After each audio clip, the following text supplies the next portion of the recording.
people normally moderate their drug use based upon the negative effects. In fact, there's a great statistic that I like to tell that a lot of people don't know, and that is with virtually all drugs, exception really is cigarettes and alcohol, but those are legal and promoted, so the percentage is higher. But the percentage of people who use a drug based upon surveys that say, have you used this drug within the past year, compared to the people who are addicted, is very low. It's like only about 5% of people become addicted to any drug, including the drugs we think of as having a very high addiction potential, like heroin, meth, cocaine, et cetera. And that's because most people moderate their drug use based on a balance of risk and benefits, which includes the negative impact the drug's having on their life. They don't want their life to be taken over by a drug.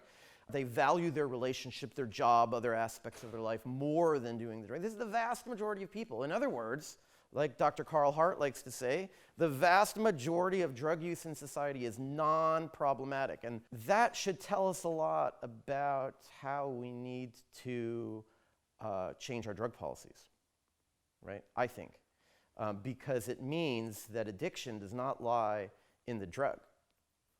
There's something else going on when someone becomes addictive, when someone engages in a behavior, any behavior, to the detriment of other aspects of their life.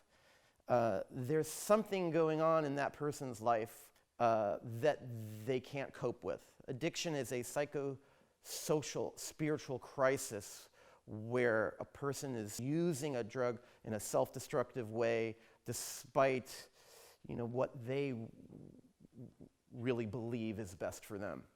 And why that happens has very little, if not nothing, to do with the drug, because people become addicted to gambling, to shopping, and other behaviors too. Who's heard of Rat Park? Yeah. So there's a notion that's really popular right now that addiction is a disease. National Institute on Drug Abuse now defines addiction as a disease, and they pat themselves on the back because they're believing that they're not being judgmental anymore. It's just a sickness that the drug has hijacked a person's brain, and they think like, oh, we can be compassionate to these people because they have a sickness and they're ill, and maybe that is a step above moral judgment, right? A step above moral judgment, but the notion that drugs hijack your brain still pins the problem on the drug. And it comes from animal studies that they did a long time ago where they took rats, they had a rat in a cage, and they give it a bottle of water that it can drink from and another bottle that has water and cocaine in it. And they discovered, lo and behold, every rat that they stuck in this cage, when it tasted the cocaine water, that's all it would drink. And it wouldn't drink the regular water. And it must be that the cocaine hijacked the rat's brain, and now they're addicted, and that's what's happening to people too, right?